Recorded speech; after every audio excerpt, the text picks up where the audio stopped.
En esta segunda clase vamos a abordar los 2 primeros años del gobierno de la Unidad Popular y la reacción de los capitalistas y el imperialismo a cada una de las medidas aplicadas por el programa de gobierno y la lucha que dio el pueblo trabajador.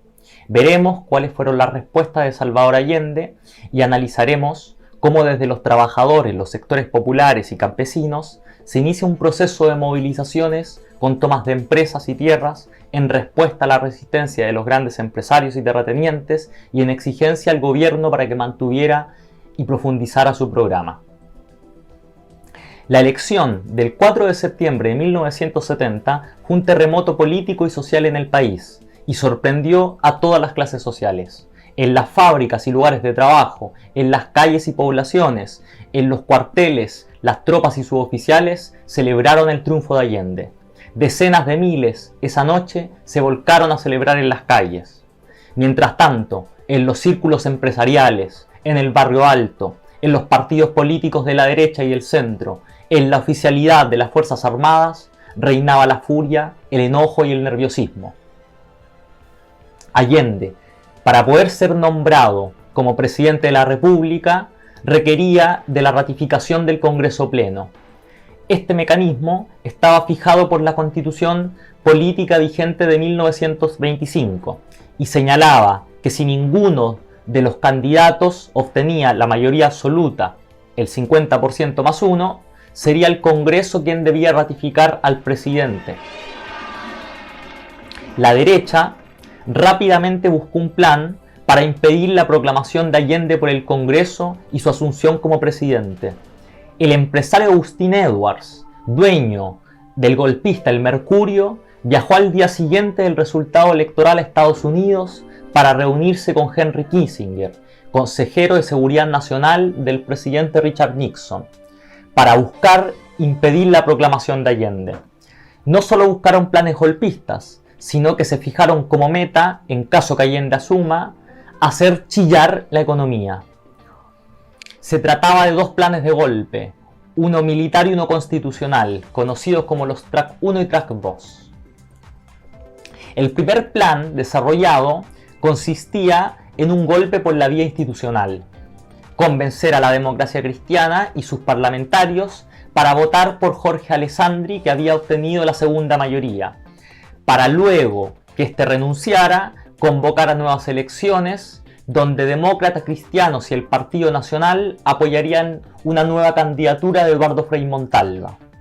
Si esto fallaba, se aplicaría un track 2, donde renunciara el gabinete de Eduardo Frei y, apoyado por un gabinete militar, impidiera la asunción de Allende. Pero este primer intento no prosperó, debido a que la democracia cristiana estaba dividida y buscó una negociación de garantías constitucionales con la Unidad Popular. Frente a este escenario, Estados Unidos y la CIA despliegan un plan golpista basado en el uso de la violencia y de la fuerza militar, a través de la organización de un golpe. Para esto buscaron una serie de adhesiones de los mandos militares que pudieran ser cercanos a esta idea. Sin embargo, el comandante en jefe del ejército, general René Schneider, llamado constitucionalista, decide respetar el resultado de las urnas, lo que bloquea la posibilidad del golpe militar que quería Estados Unidos. Sectores golpistas, apoyados por el imperialismo, deciden secuestrarlo para luego inculpar a grupos de extrema izquierda y motivar con ello una intervención armada.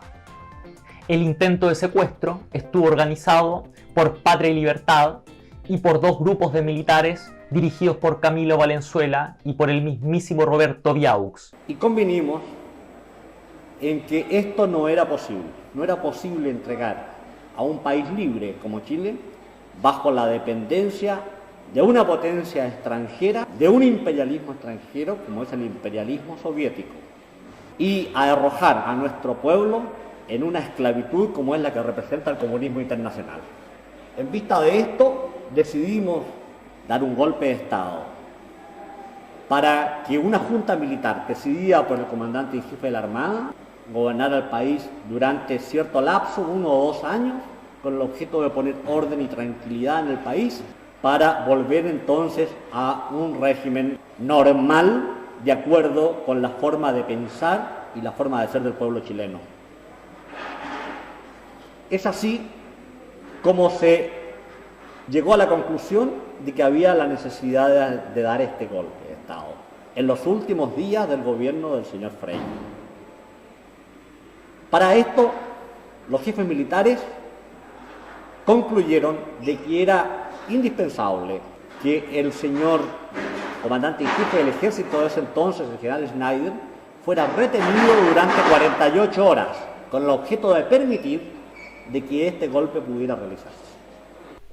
Ahora bien, la operación desarrollada por la CIA, junto a militares golpistas y miembros de Patria y Libertad, terminó siendo un fracaso absoluto, debido a que el general René Schneider se resistió al intento de secuestro y terminó siendo asesinado a tiros por los captores. Pero ya este hecho mostraba la disposición inicial inmediata de sectores de la burguesía, de la derecha y sectores militares, que desde el día cero, de la mano de Estados Unidos, buscarían el derrocamiento violento del gobierno y a toda costa frenar el desarrollo del movimiento de trabajadores y de los sectores populares. Tras el fracaso del primer plan golpista, la DC se une en torno a la propuesta de un estatuto de garantías constitucionales democráticas, que implicaba darle los votos en el Congreso a Salvador Allende para que éste pudiera asumir, a cambio de condicionar al propio gobierno. Este conjunto lo que intentaba era reforzar la vieja constitución oligárquica de 1925. Intentaba limitar el programa de la Unidad Popular y en particular fortalecer a las Fuerzas Armadas como garantes en última instancia del orden constitucional, que obligaba al gobierno a respetar las garantías constitucionales y la legitimidad de las Fuerzas Armadas. La fuerza pública está constituida única y exclusivamente por las Fuerzas Armadas y el Cuerpo de Carabineros, instituciones esencialmente profesionales, jerarquizadas, disciplinadas, obedientes y no deliberantes. Solo en virtud de una ley podrá fijarse la dotación de estas instituciones. Tras dicho pacto, el 24 de octubre, Allende es proclamado oficialmente como presidente de la República con los votos de la democracia cristiana y el estatuto acordado como reforma constitucional en los meses posteriores. Se iniciarían así los 1000 días de la Unidad Popular. El programa de la Unidad Popular establecía la creación de 3 áreas de la economía: un área de propiedad social, un área privada y otra área mixta. El área de propiedad social consistía en la nacionalización del cobre, en la nacionalización de la banca y la nacionalización de 91 empresas industriales consideradas estratégicas cuyo valor de mercado eran sobre el $1.000.000.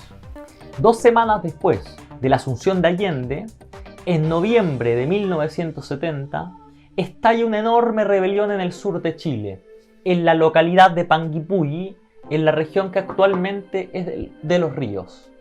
Los campesinos se tomaron los fondos privados, buscando acelerar y tomar con sus propias manos la reforma agraria, y junto a los obreros forestales ocuparon las fábricas de madera, llegando a prescindir de las autoridades locales. Más de 3.600 obreros ocuparon, junto a los campesinos y mapuche, 34 fundos en manos de los terratenientes y formaron así lo que se llamó el Cordón Forestal y Maderero Panguipulli. El complejo maderero y forestal Panguipulli no se encontraba dentro de los planes del programa de gobierno para las nacionalizaciones. Sin embargo, debido a la presión y la lucha de los obreros, campesinos y mapuches, el gobierno se ve presionado y la incorpora al área de propiedad social. La Sociedad Nacional de Agricultura, representante de los antiguos hacendados, latifundistas y los empresarios agrícolas, rechazaron la entrega de tierras que hizo el gobierno de Allende en respuesta a las tomas campesinas.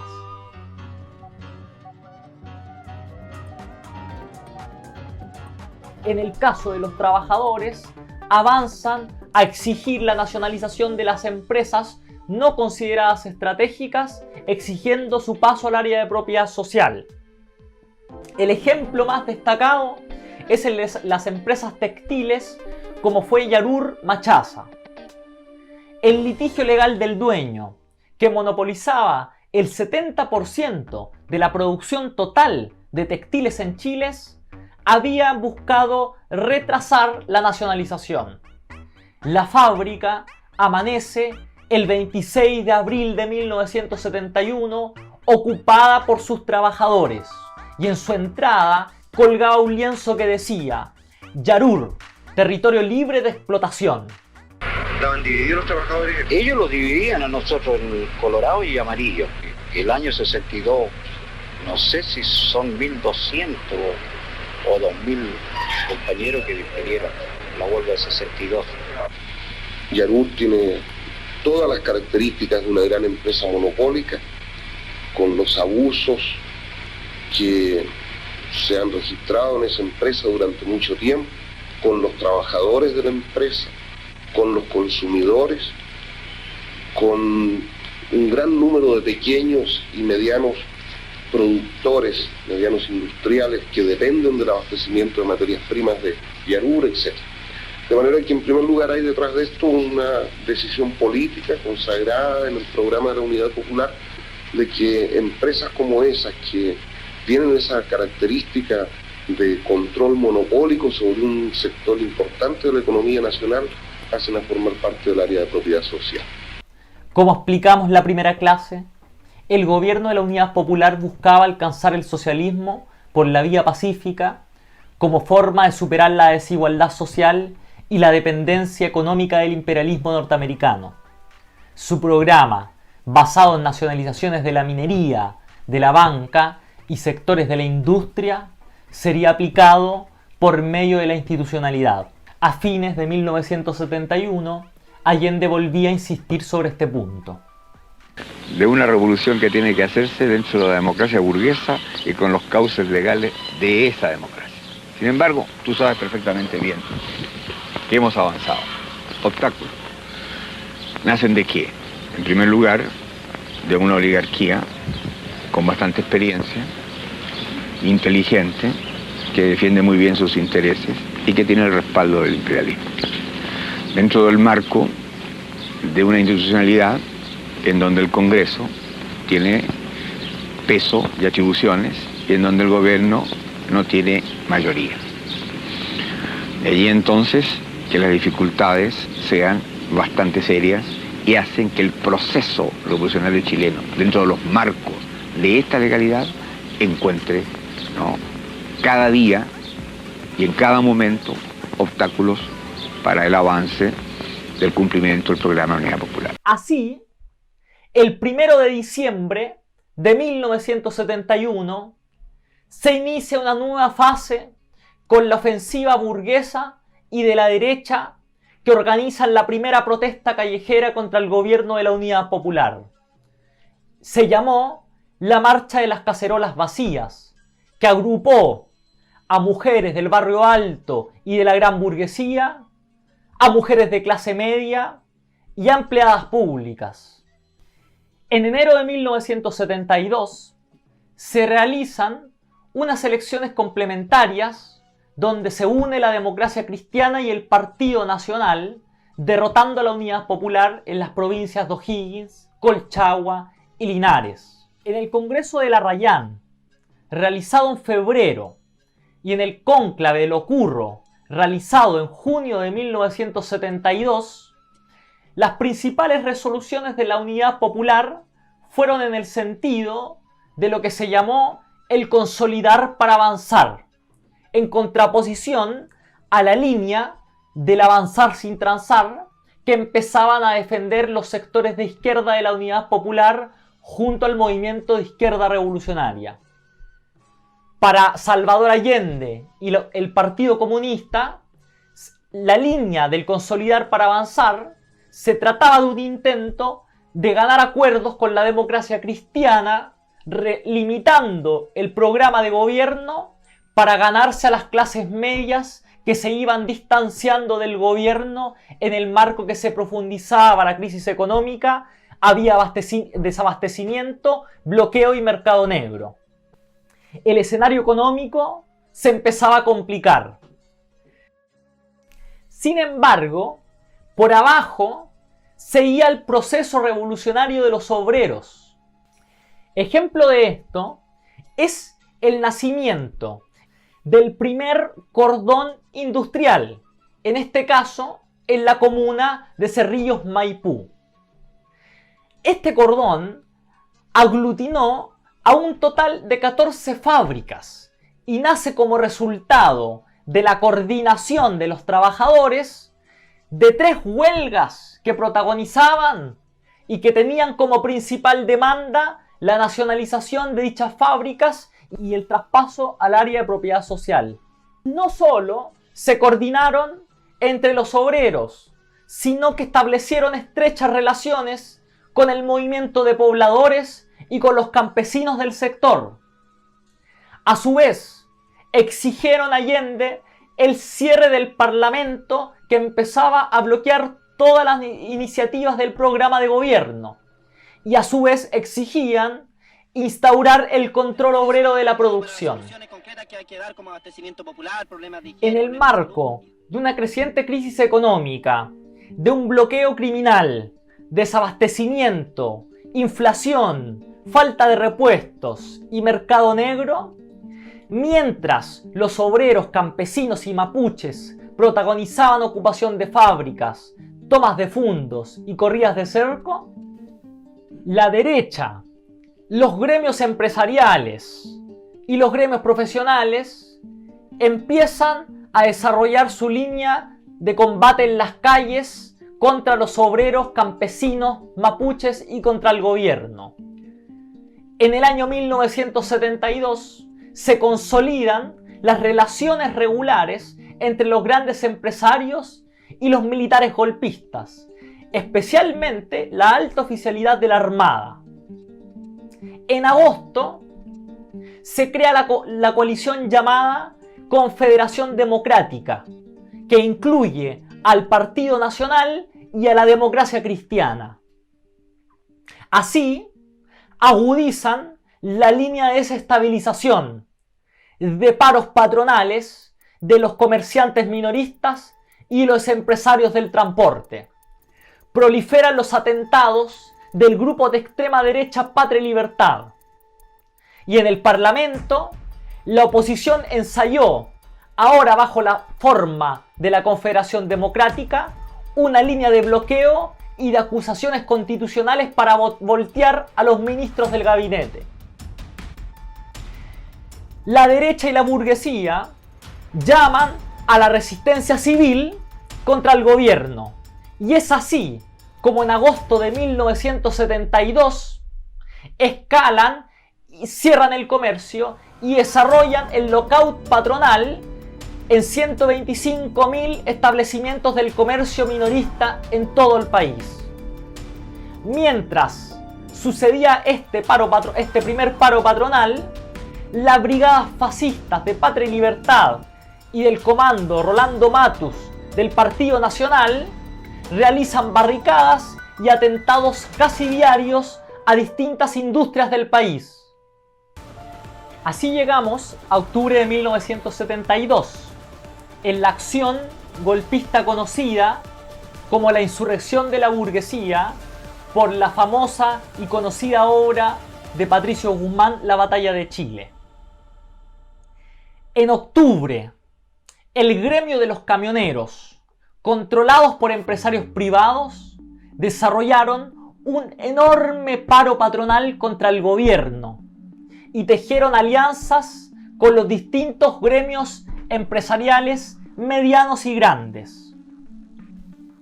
El paro patronal de octubre, iniciado en Punta Arenas y que prontamente se nacionalizó en todo el país, fue impulsado por el imperialismo norteamericano, por Patria y Libertad, por la gran burguesía nacional y fue llevado a cabo por distintos gremios empresariales.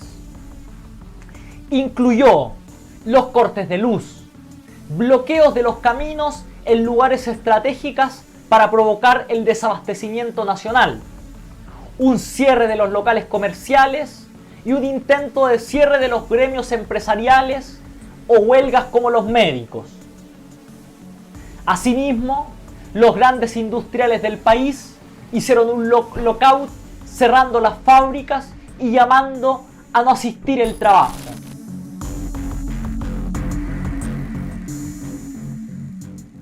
El paro patronal recibió el apoyo no solo del Partido Nacional, de la Confederación de la Producción y el Comercio y los grandes empresarios como la Sociedad Nacional de Agricultura y la Sociedad de Fomento Fabril, sino que también recibió el apoyo de la Democracia Cristiana, aquel mismo partido con el cual el gobierno de Allende intentaba negociar.